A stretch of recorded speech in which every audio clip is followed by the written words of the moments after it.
अस्सलाम वालेकुम, मेरा नाम है रबिया इकबाल और आप देख रहे हैं मेरा चैनल बायोरैप।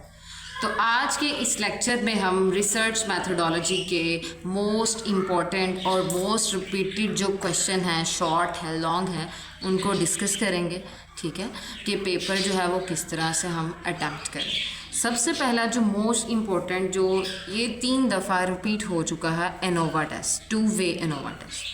बेसिकली ये एक ऐसा स्टेटिस्टिकल टेस्ट है जिसके मुताबिक हम ये चेक करते हैं कि 2 हमारे पास डिफरेंट फैक्टर हैं। फैक्टर नंबर 1 है, फैक्टर नंबर 2 है। अब इन दोनों फैक्टर का जो इफ़ेक्ट है एट द सेम टाइम वो कैसा है और कैसा नहीं है, ये सारी चीज़ें हम 2 वे एनोवा में चेक कर रहे होते हैं। ठीक है, यूँ कह लें कम्बिनेशन इफ़ेक्ट। अगर 2 फैक्टर हैं और उनका हर फैक्टर जो है उसका कम्बिनेशन उस डाटा का इफ़ेक्ट का देखना पड़ेगा इसमें। नेक्स्ट क्वेश्चन है हमारे पास, write a cost estimation for research project. Cost estimation कि एस्टिमेट लगाया जाए कि ऑल एक्सपेंसेस लाइक हमने इक्विपमेंट लेने हैं, केमिकल लेना है, ट्रैवलिंग करनी है, प्रिंटिंग, लेबर को देना है। सो एक हम बजट बना सकें। ठीक है, बजट बनेगा तो क्या होगा, हम फंडिंग के लिए रिक्वेस्ट कर सकेंगे। सो ये सारी चीज़ें हम cost and estimation for a research project उसमें डिस्कस करते हैं। Explain the part of research design. अब हम देखते हैं कि रिसर्च डिज़ाइन में कौन कौन से पार्ट शामिल हैं। रिसर्च डिज़ाइन में सबसे पहले हमें देखना होगा, रिसर्च का डिज़ाइन हम तभी बनाते हैं, प्लान हम तभी बनाते हैं जब हमारे पास कोई प्रॉब्लम अराइज हो। सबसे पहले हम प्रॉब्लम देखेंगे, फिर उसके ऑब्जेक्टिव देखेंगे, फिर उसकी मैथडोलॉजी देखेंगे, फिर सैम्पलिंग करेंगे, फिर डाटा कलेक्ट करेंगे। ठीक है, तो ये सारे पार्ट हैं रिसर्च डिज़ाइन के। ठीक है, यूँ कह लें कि एक मैप बनाएंगे जिससे हमें ये पता चलता जाएगा कि कैसे हमने एक प्रॉब्लम को सॉल्व आउट करना। नेक्स्ट हमारे पास क्वेश्चन है, डिस्क्राइब सैम्पलिंग रिक्वायरमेंट। अब सैम्पलिंग रिक्वायरमेंट में हमने क्या चीज़ें देखनी है, सैम्पल का साइज़ जो है वो अप्रोप्रिएट हो। ठीक है, होल पॉपुलेशन जो है हमारे पास उसको देखना है। ठीक है, फिर हमारे पास फ़र्ज करें कि 100 पीपल हैं। ठीक है, उन 100 में से हमने रैंडमली 10 को सिलेक्ट करना। अब ये जो 10 होंगे ये इस पूरी पॉपुलेशन को रिप्रेजेंटेटर होंगे। ठीक है, रिप्रेजेंट करेंगे।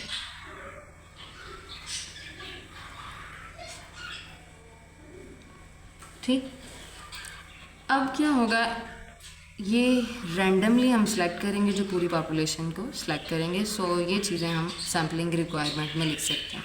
नेक्स्ट क्वेश्चन है हमारे पास, describe error of measurement and its source. Error of measurement, ये डाटा कलेक्शन के दरमियान जो मिस्टेक्स हो जाती हैं वो इंस्ट्रूमेंटल भी हो सकती है, ह्यूमनाइज भी हो सकती है, यानी ह्यूमन एरर भी हो सकता है, कुछ इन्वायरमेंटल कंडीशन भी हो सकती हैं। ठीक है, जिसकी वजह से जब हम कोई रिसर्च कंडक्ट कर रहे होते हैं उसमें एरर आ सकता है। ठीक, नेक्स्ट क्वेश्चन है हमारे पास, problem identification for a research in a detail.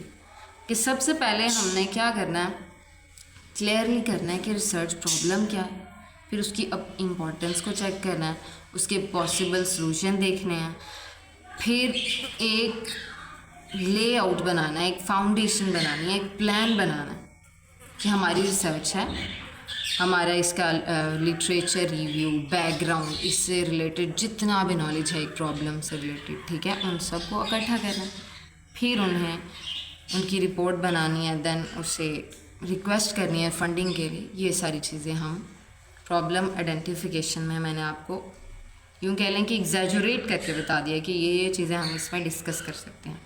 फिर आ जाता है हमारे पास defined research, write down objective of research in Pakistan. Research का बेसिकली मतलब ये होता है कि हमने एक सिस्टमैटिक वे में कोई न्यू चीज़, न्यू फैक्ट डिस्कवर करना है।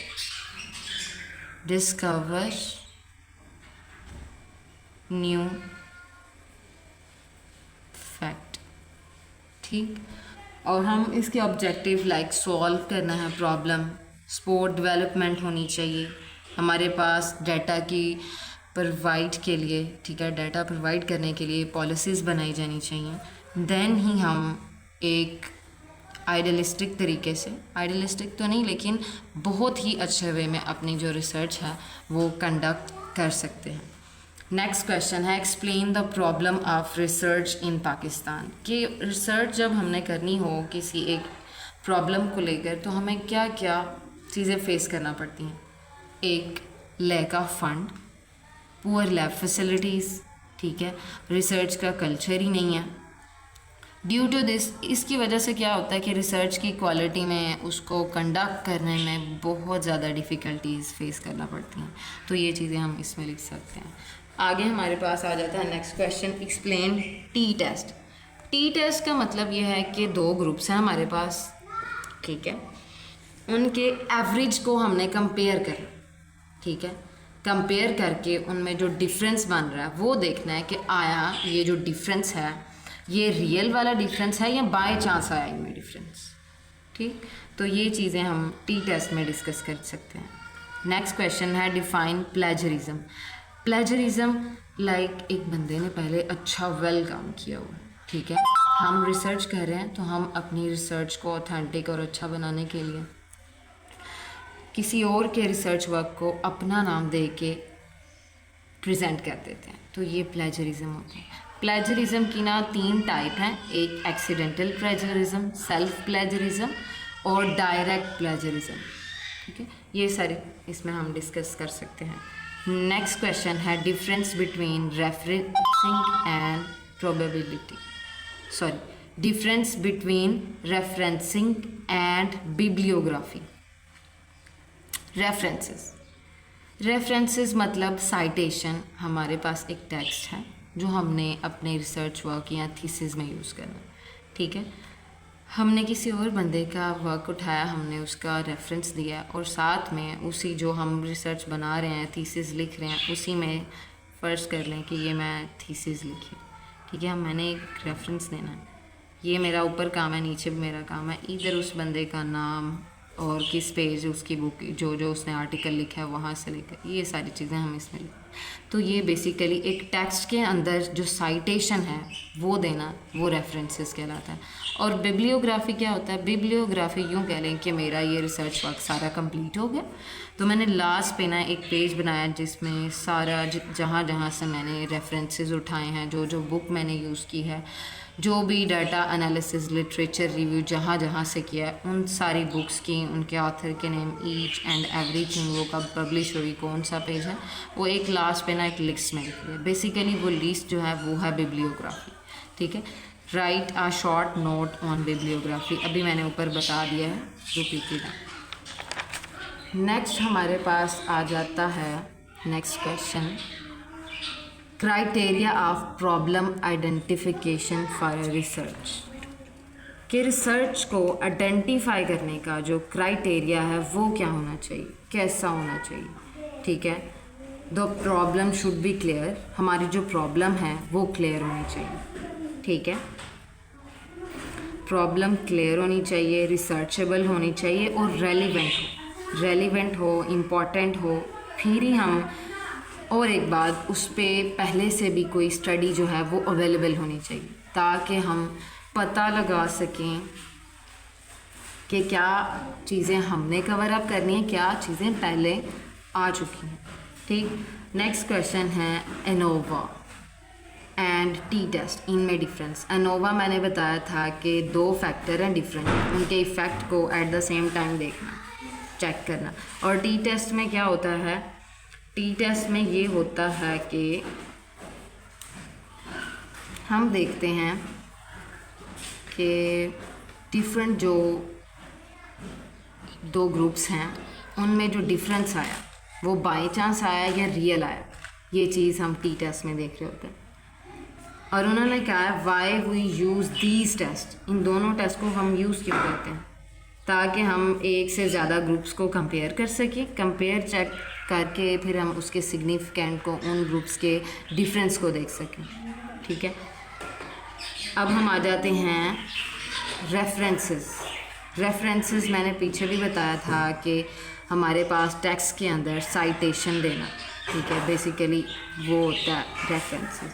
Y budgeting is important in research, name to funding agency, कि बजटिंग क्यों इम्पोर्टेंट। बजट होगा हमारे पास, हम बजट बनाएंगे तभी हम किसी रिसर्च प्रोजेक्ट के लिए, रिसर्च जो हमने करना चाह रहे हैं, जो प्लान बनाया हुआ है, उसके लिए फंडिंग की रिक्वेस्ट कर सकेंगे, ठीक है।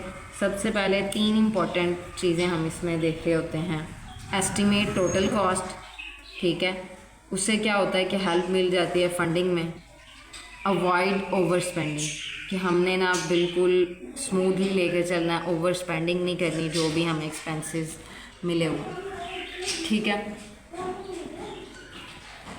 तो 2 फंडिंग एजेंसी के नाम कर लें इसमें।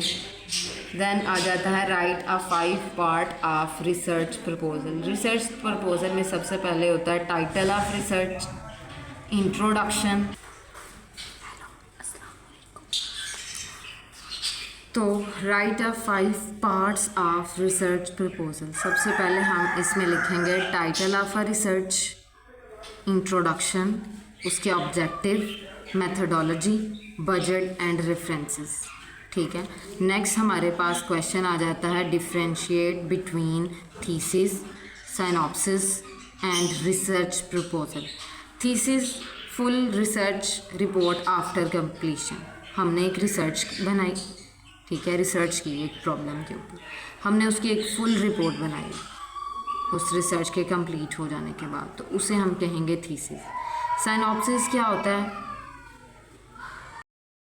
अस्सलाम वालेकुम, मेरा नाम है रबिया इकबाल और आप देख रहे हैं मेरा चैनल बायोरैप, ठीक। आज के इस लेक्चर में हम प्रिंसिपल ऑफ सिस्टमैटिक्स के गेस्ट पेपर को डिस्कस करेंगे। तो सबसे पहले हम इनके शॉर्ट क्वेश्चन को देख लेते हैं। तो सबसे पहला क्वेश्चन है compare topological and biological concept. Topological species concept ये होता है कि इसमें ना जितने भी मेंबर होते हैं एक स्पीशी में, उनके बेसिकली देखा जाता है मॉर्फोलॉजी को, ठीक है। मॉर्फोलॉजी में हम इनको ज़्यादा से ज़्यादातर ना फॉसिल्स पे अप्लाई करते हैं, बैक्टीरिया पे अप्लाई करते हैं। इसमें क्या होता है मॉर्फोलॉजी में, लाइक स्ट्रक्चर, इनका शेप, इनके रंग जो हैं वो बिल्कुल सेम होंगे ऑर्गेनिजम्स के, मेंबर्स के, तो हम उन्हें एक ही स्पीशी में प्लेस कर देंगे, ठीक है, एक ही स्पीशी में कैटेगराइज कर देंगे। लेकिन as compare to biological species concept, इनमें ये होता है कि ये देखते हैं कि इस स्पीशी के मेंबर आपस में क्या इंटरब्रीड कर सकते हैं।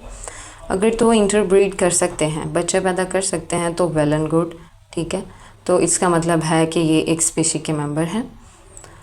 और अगर वो इंटरब्रीड कर रहे हैं और इनफर्टाइल ऑफस्प्रिंग पैदा कर रहे हैं, तो तब भी ये कोई अच्छी बात नहीं है, तो ये उन पे अप्लाई नहीं होगा।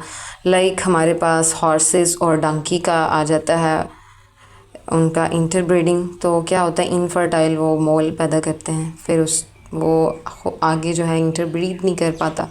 तो ये सारी चीज़ें देखी जाती हैं बायोलॉजिकल स्पीशी कॉन्सेप्ट में। अब हम आ जाते हैं अपने न्यू क्वेश्चन की तरफ, पैरापैट्रिक एंड पेरीपैट्रिक स्पेसिएशन। सबसे पहले हम देख लेते हैं कि स्पेसिएशन होती क्या है।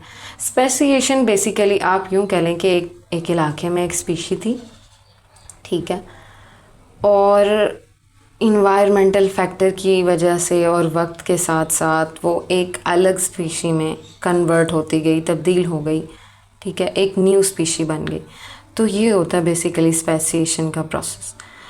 अब हम आ जाते हैं पैरापैट्रिक। पैरापैट्रिक में क्या होता है कि 2 आपस में पास लाइक यूँ कह लें कि एक ये है पॉपुलेशन, एक ये पॉपुलेशन है, ठीक है, सेम स्पीशी मेंबर हैं, ये आपस में एक साथ रह रहे हैं। यहाँ पे देखें ये मिल रहे हैं आपस में, ठीक है। यहाँ पे जो इनमें हो रही है ना वेरिएशंस इनके जीन फ्लो में, तो बेसिकली ये आहिस्ता आहिस्ता ये वाली जो स्पीशी यहाँ पे पाई जाएंगी वो आहिस्ता आहिस्ता एक न्यू स्पीशी में कन्वर्ट होती जाएंगी। अब हम आ जाते हैं पेरीपैट्रिक। पेरीपैट्रिक यूँ कह लें कि एक मेनलैंड था, ठीक है, ये बहुत बड़ा मेनलैंड है, यहाँ पे बहुत सारी स्पीशीज़ रहती थी, ठीक है।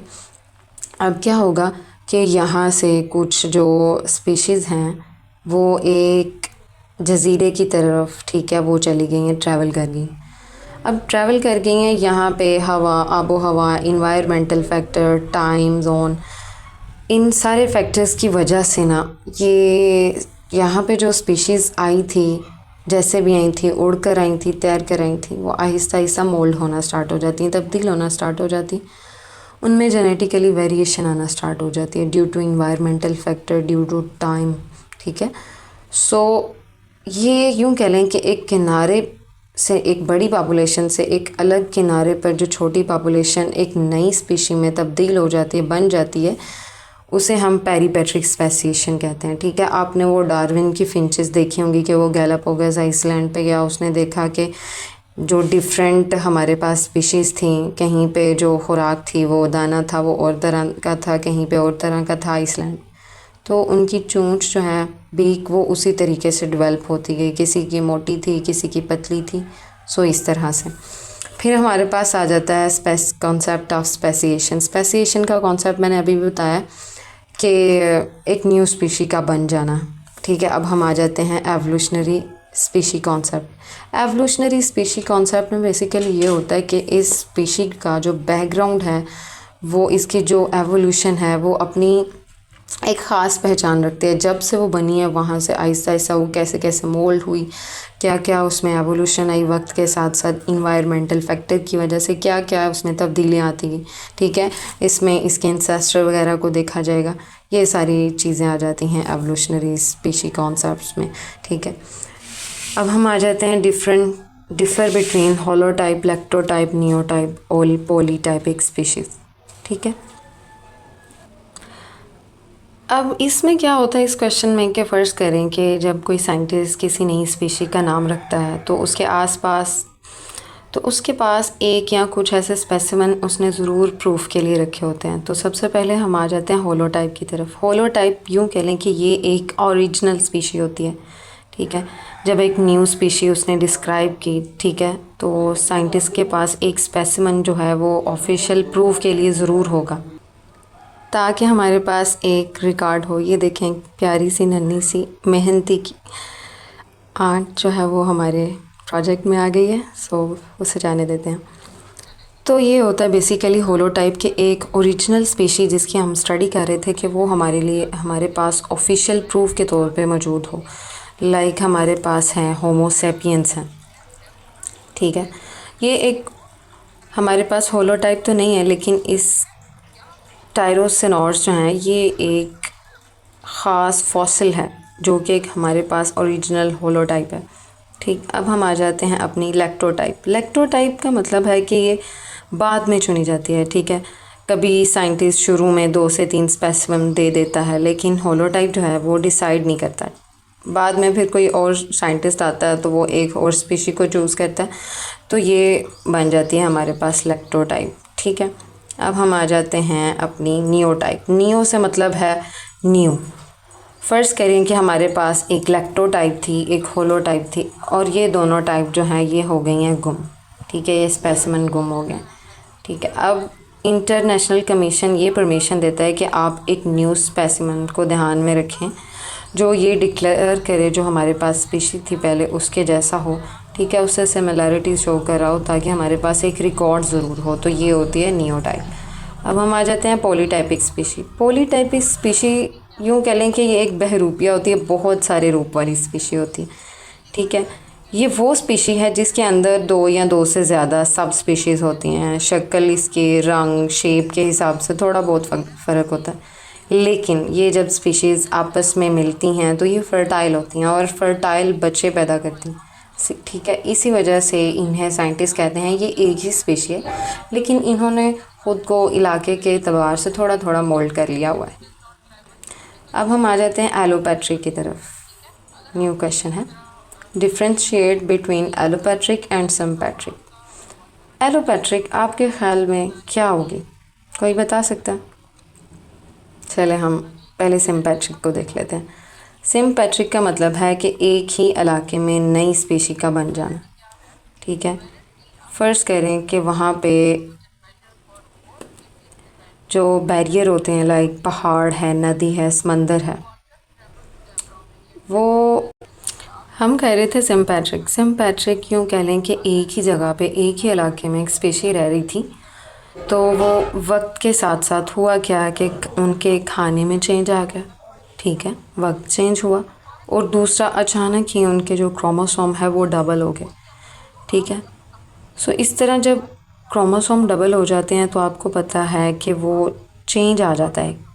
चेंज आ जाता है तो इसका मतलब एक न्यू स्पीशी बन जाती है, एक वेरिएशन आ जाती है। फिर ये स्पीशीज़ जो हैं आपस में इंटरब्रीड भी नहीं करती। सो इंटरब्रीड नहीं करेंगी तो ये आगे बच्चे कैसे पैदा करेंगी, ठीक। इसकी एक एग्जांपल है एप्पल मागोट फ्लाई अमेरिका में। क्या हुआ था कि पहले ना सिर्फ हॉथॉर्न थी और ये वहाँ पे रह रही थी और मौजें कर रही थी, खाना शाना खा रही थी। हुआ क्या कि एप्पल मागोट जो फ्लाई थी ना, उनके यहाँ एप्पल्स आए तो इन्होंने अटैक कर दिया एप्पल्स पर, यानी कि उनकी जो खुराक थी वो चेंज हो गई। आहिस्ता आहिस्ता उनमें इतना ज़्यादा फ़र्क आ गया कि वो एक अलग स्पीशी बन गई। तो ये थी सिम्पैट्रिक स्पेसिएशन। अब हम आते हैं एलोपैट्रिक की तरफ। एलोपैट्रिक में क्या होता है कि इसमें कोई भी बैरियर नहीं होता, जो भी दोनों है ना, सॉरी, सिम्पैट्रिक में बैरियर नहीं होता। जो एलोपैट्रिक होती है ना, इसमें बैरियर होता है, लाइक नदी नाले पहाड़ ये सारी चीज़ें आ जाती हैं, ठीक है। फिर वो जब एक जगह से दूसरी जगह ट्रैवल करके जाती हैं तो फिर वहीं पे फंस के रह जाती हैं, वापस आने के रास्ते ब्लॉक हो जाते हैं फूड की वजह से, फिर वो वहीं पे एक न्यू स्पीशी में कन्वर्ट हो जाती हैं। अब हम आ जाते हैं होमोनिमी एंड सिनोनिमी। होमो का मतलब है सेम, नेम का मतलब है नेम, सेम नेम। यूँ कह लें कि एक ही स्पीशी है, लाइक दो प्लांट हैं तो उनका जो नेम है वो एक ही पब्लिश हो जाए, या दो कह लें एनिमल हैं उनका एक ही नेम पब्लिश हो जाए। और सिनोनिमी में क्या होता है कि एक स्पीशी है, एक प्लांट है, एक एनिमल है, ठीक है। एक एनिमल के दो से ज़्यादा जो हैं वो साइंटिफिक नेम पब्लिश हो रहे हैं, ठीक है। पहले में ये था कि दो अलग स्पीशी हैं और नेम सेम हो उनका, ठीक है। इसमें क्या है कि एक स्पीशी है उसके नाम ज़्यादा हैं एक से, तो ये हो जाएगा सिनोनिम।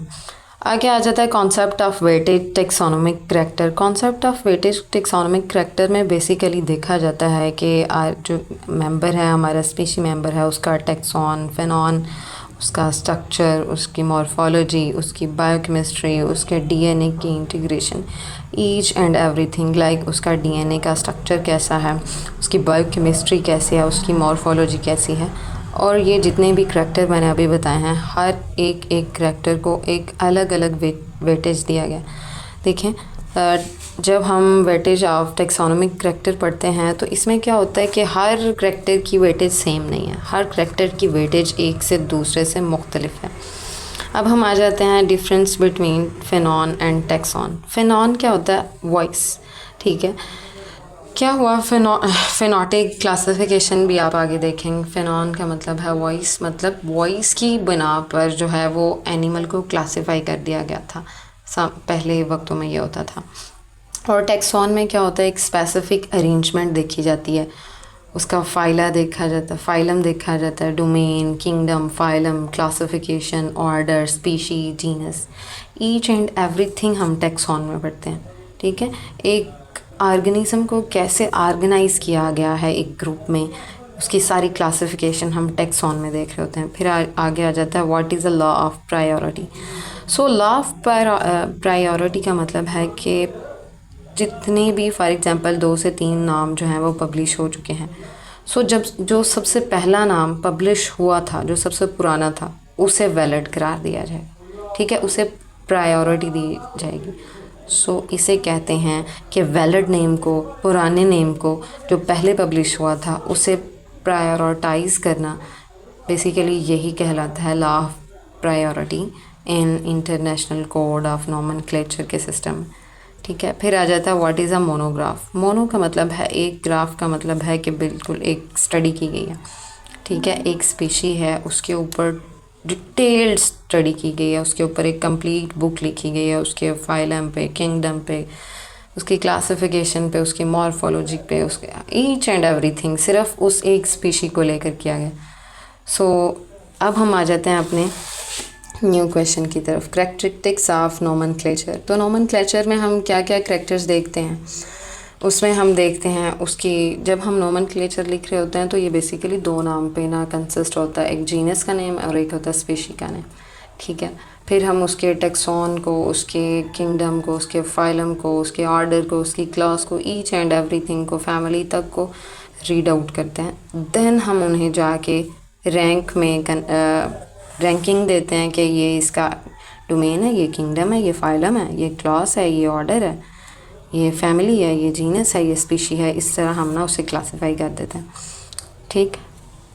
अब आ गया problem related with phonetic classification. Phonetic classification मैंने आपको बताया था कि आवाज़ की बुनियाद पर, फॉर एग्जांपल कुछ ऑर्गेनिज़म की मेंबर्स ऑफ स्पीशीज़ की आवाज़ जो है वो सेम है लेकिन वो अलग अलग स्पीशी हैं, उन्हें आवाज़ की बुनियाद पर एक ही ग्रुप में क्लासिफाई कर दिया गया था। फिर क्या हुआ, डिफरेंट जब हमें पता चलता गया कि ये तो हैं अलग अलग स्पीशी, ठीक है, लेकिन ये आवाज़ सेम प्रोड्यूस कर रही हैं, तो हमें स्टडी में बहुत ज़्यादा प्रॉब्लम फेसेस होती थी। तो ये चीज़ें हम इसमें लिख सकते हैं, ठीक है। Describe contribution of taxonomy in science. आप बताएंगे क्या कंट्रीब्यूशन है टेक्सोनॉमी की। जितनी भी आज हम किसी भी चीज़ की स्टडी करते हैं ईजीली, वो बेसिकली टेक्सोनो की ही एक नेमत है। अल्लाह ताला ने टेक्सोनॉमी को भी एक नेमत के तौर पे दिया हुआ है साइंटिस्ट को, कि वो ईजीली बहुत सारी चीज़ें स्टडी कर पाता है। फिर आ जाता है कैटेगरी। कैटेगरी बेसिकली ये होता है कि डोमेन से लेकर जीनस स्पीशी तक जितनी भी रैंक बनाए गए हैं, ठीक है, जिनमें एनिमल को क्लासिफाई किया गया, उन सब को देखना। सो ये है। अगर हम ह्यूमन का देखें तो डोमेन, यूकैरिया, किंगडम, एनिमलिया, ठीक है, ऑर्डर, इसका क्लास, ईच एंड एवरीथिंग देखा जाएगा, फाइलम क्या है इनका, ये सारी चीज़ें। सो ये कैटेगरी में आ जाता है। अब हम ऑब्जेक्टिव एंड सब्जेक्टिव सिनोनिम ये देखते हैं। अब हम आ जाते हैं ऑब्जेक्टिव एंड सब्जेक्टिव सिनोनिम की तरफ। ऑब्जेक्टिव सिनोनिम, ऑब्जेक्टिव यूँ कह लें कि हमारे पास दो या दो से ज़्यादा नेम जो हैं वो एक ही टाइप स्पेसिमेन पर बेस्ड हों। फ़र्ज़ करें कि 1900 में एक ही प्लांट था, ठीक है, टाइप स्पेसिमेन। साइंटिस्ट ए ने क्या किया, 1900 में उसका नाम ना एक्स रख दिया। फिर साइंटिस्ट बी को पता नहीं था एक्स नाम का, तो उसने 1950 में उसी स्पेसिमेन का नाम रख दिया वाई। तो इंटरनेशनल कोड ऑफ नोमेनक्लेचर के अकॉर्डिंग लॉ ऑफ प्रायोरिटी देखें तो वो कहते हैं कि जो पहले वाला नेम होता है वो ज़्यादा प्रायोरिटाइज़ किया जाता है, उसे ही वैलिड समझा जाता है। सो इससे हमें ये पता चलता है कि जो नेम वाई है उसी स्पेसिमेन का जो रखा गया था, जो साइंटिस्ट बी ने रखा था, तो वो सिनोनिम है। तो ये हो गया ऑब्जेक्टिव कि एक ही स्पेसिमेन के दो या दो से ज़्यादा नेम है लेकिन वैलिड वही माना जाएगा जो पहले से मौजूद था, जो पहले आया, ठीक है। अब हम सिनोनिम ऑफ ऑब्जेक्टिव देखें सिनोनिम के, तो वो ये होता है कि दो अलग स्पीशीज़ हैं, साइंटिस्ट को लग रहा है दो अलग स्पीशीज़ हैं, ठीक है, साइंटिस्ट को लग रहा है कि दो अलग अलग स्पीशीज़ हैं, ठीक है। तो उन्होंने क्या किया, लेकिन होते वो अलग अलग स्पेसिमेन होते हैं, यानी कि स्पीशी एक ही होती है लेकिन स्पेसिमेन जो है वो थोड़ा से स्ट्रक्चर में, थोड़ा सा शक्ल में फ़र्क की वजह से, बिल्कुल स्लाइड से, तो अलग नाम रख दिया जाता है लेकिन स्पीशी सेम होती है। अब होता क्या है कि साइंटिस्ट ए जो होता है ना, वो स्पेसिमेन टाइप 1 उसका नाम रख देता है एक्स। साइंटिस्ट बी क्या करता है, स्पेसिमेन टाइप 2 को देख कर ना उसका नाम रख देता है वाई। बाद में जब वो टेक्सोनॉमिकली उसका स्टडी करते हैं तो उन्हें पता चलता है कि यार ये तो सेम है, मतलब स्पीशी सेम है, थोड़ा सा बिल्कुल फ़र्क है। तो ये होता है सब्जेक्टिव ऑफ सिनोनिम, ठीक। अब हम आ जाते हैं what is a atlas in taxonomy. Atlas, what is atlas in taxonomy के एट लॉस का जो है वो रोल क्या है। ये बेसिकली एक इलस्ट्रेटेड रेफरेंस बुक है जिसमें एक स्पीशी के जितने भी ग्रुप्स हैं उससे रिलेटेड जितना भी डाटा है वो मौजूद होता है, मैप्स, उसकी कीज़, उसकी पिक्चर, ठीक है। लाइक हमारे पास यूके का फ्लोरा देख लें, ठीक है, तो उसमें क्या होगा कि अगर हम प्लांट का देखते हैं तो उस प्लांट की जो पिक्चर है, उसकी पूरी मॉर्फोलॉजी, उसके जो वास्कुलर, अगर वो वास्कुलर प्लांट है तो उसकी जो रिंग्स हैं हर चीज़ का मैप बना होगा, नक्शा बना होगा। तो ये काम ये करता है कि इससे हम बहुत ज़्यादा आसानी से स्टडी कर सकते हैं, ठीक है। अब आ जाता है define super species. Super species में क्या होता है, सुपर स्पीशीज़ के केस में क्या होता है कि लाइक दो स्पीशीज़ हैं जिनकी रेंजेस जो हैं वो ओवरलैप कर रही हैं, ठीक है। बहुत ही करीबी स्पीशीज़ हैं, यानी एक दूसरे से बहुत ज़्यादा मिलती जुलती हैं। लाइक हम पढ़े थे ना पैरापैट्रिक में क्या होता था कि कोई बैरियर नहीं था, ठीक है। एक ही इलाके में दो स्पीशीज़ रह रही थी और उनकी रेंजेस जो थी वो आपस में बहुत ज़्यादा ओवरलैप कर रही थी, ठीक है। वो कह रहे हैं अगर ये एक दूसरे से इंटरब्रीड कर लेती हैं तो ये हाइब्रिड को जन्म देंगी, ठीक है। लेकिन अभी ये हाइब्रिडाइज जो है वो पॉसिबल नहीं है क्योंकि वो अलग अलग हैं, सेपरेट हैं। सो ये होती है, हमारे पास एक शॉर्ट सा कॉन्सेप्ट है सुपर स्पीशीज़ का। इन्हें कैसे पहचाना जाए? दिखने में ये ना एक दूसरे के, मैंने कहा, सिमिलर होती हैं, ऐसे लग रहा होता है जैसे ये सेम ही स्पीशीज़ है, लेकिन एरिया में लाइक हम एलोपैट्रिक की अगर एग्जांपल लें तो वो एक अलग ही सिनेरियो हो जाता है कि वो ज़्यादा दूर चली जाती है। उसमें ओवरलैप तो होती है, रेंजेस ओवरलैप कर रही होती हैं, लेकिन एरिया में जो कांटेक्ट है वो इतना स्ट्रॉन्ग नहीं है। सो उस वजह से ये आपस में ब्रीड नहीं कर पाती। तो ये चीज़ होती है सुपर स्पीशीज़ में।